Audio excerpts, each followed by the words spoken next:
Sunday morning இந்த கறி குழம்பு கூட வந்து இட்லி, தோசை செம காம்பினேஷன் இருக்கும். என் சப்பாத்தி கூட நல்லாயிருக்கும். ஆனா பூரி வச்சு ட்ரை பண்ணி பார்த்தீங்கன்னா, பூரி சிக்கன் குழம்பு வாவ்! செம்மையா இருக்கும்.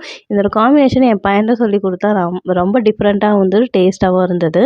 அதுக்கப்புறம் பார்த்தீங்கன்னா, மதியானம் வந்து சிம்பிளா செய்யலாம்னு சொல்லிட்டு சாம்பாரும், அதுக்கப்புறம் ஃபிஷ் ஃப்ரை பண்ணிக்கலாம்னு சொல்லிட்டு தான் பிளான் பண்ணி வச்சிருந்தேன்.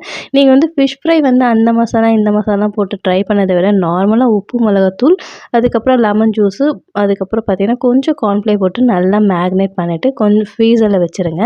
நீங்க எப்போ வந்து ஃப்ரை பண்றீங்களோ, அப்போ எடுத்து ஃப்ரை பண்ணி பாருங்க. டேஸ்ட் வேற மாரி இருக்கும். ரொம்ப கிரிஸ்பியாவும் இருக்கும். அன்னைக்கு அந்த மாரி தான் வந்து சண்டே ரொம்ப சிம்பிளா வந்து சமைக்கலாம்னு சொல்லிட்டு சாம்பாரும், ஃபிஷ் ஃப்ரையும் தான் பிளான் பண்ணியிருந்தேன். அன்னைக்கு தான் வந்து என்னோட லிஸ்ட் வந்து பெருசா போச்சு. சரி எக்ஸ்ட்ரா முட்டை வேணா வந்து நம்ம வந்து பாயில் பண்ணி வச்சிடலாம்னு சொல்லிட்டு பிளான் பண்ணியிருந்தேன். ஒரு சைடு பார்த்தா ஒருத்தவங்க வந்து முட்டை வந்து ஃப்ரை பண்ணி வேணும். இன்னொருத்தவங்க பார்த்தீங்கன்னா வந்து, சாம்பாருக்கு வந்து எனக்கு வந்து அப்பளம் தான் வேணும் அப்டி சொல்லிட்டு ஒரே அடம். சரின்னு சொல்லிட்டு செஞ்சாச்சு. என்னைக்கு நம்ம வந்து சீக்கிரமா செஞ்சுட்டு ரெஸ்ட் எடுக்கலாம்னு யோசிக்கும்போது தான் லிஸ்ட்டு பெருசா போகுது. உங்களுக்கும் இந்த அனுபவம் வந்தா மறக்காம கமெண்ட் பண்ணுங்க. என்னோட வீடியோ புடிச்சிருந்தா சப்ஸ்கிரைப் பண்ணிக்கோங்க.